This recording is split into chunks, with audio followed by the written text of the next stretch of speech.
کەم تەرخەمی نییە من گەشتومەتە نەتیجە قەزەیەکەوە بە دوای نەتیجە کە کاکەزان گەشتمە نەتیجە نەوتەکە ڕۆشتووە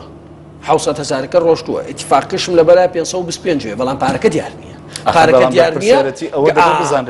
بەڵێ لە ئەستۆی کێ وەزیری سامانە سوورەکان مەسئولە مخەوەلە بۆ گەڕانەوەی پارەکە مەسئولیاتەکە لای وەزیری سامانە سروشتەکانە من پێم وایە پارەکەش لای ناتوانن بگەن بەو بۆ ئەوەی ڕاست و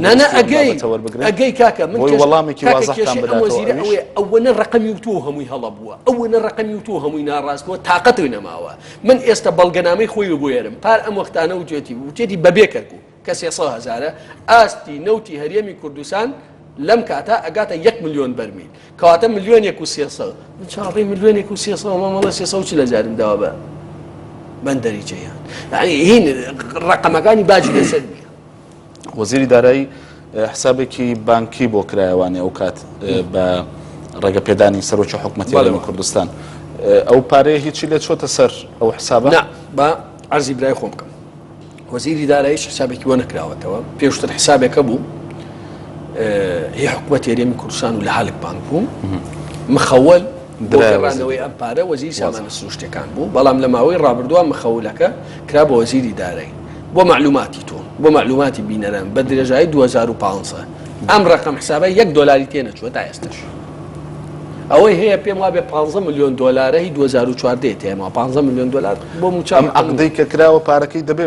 بچێتە ئەوێ خۆی ئەبێ بچێت بەڵێ یەکێ لە تایبەتمەندەکانی هاالک عقدەکە لە ڕێگەی تورکیاوێ و هاالک بانک و بۆ تاش بەشێکنەوە ئەی کە تۆ وەزیرت بینی وەزیری دارایی مەبەستم باسی نەکە وەزیری دارایی هۆکارەکەی چییە نەنە ڕۆشتوو وەزیری دارایی بۆ نەنە بمبورە خۆی نامەبەستم پارەکە بۆ نەچۆتە سەرەوە حساب بە پێی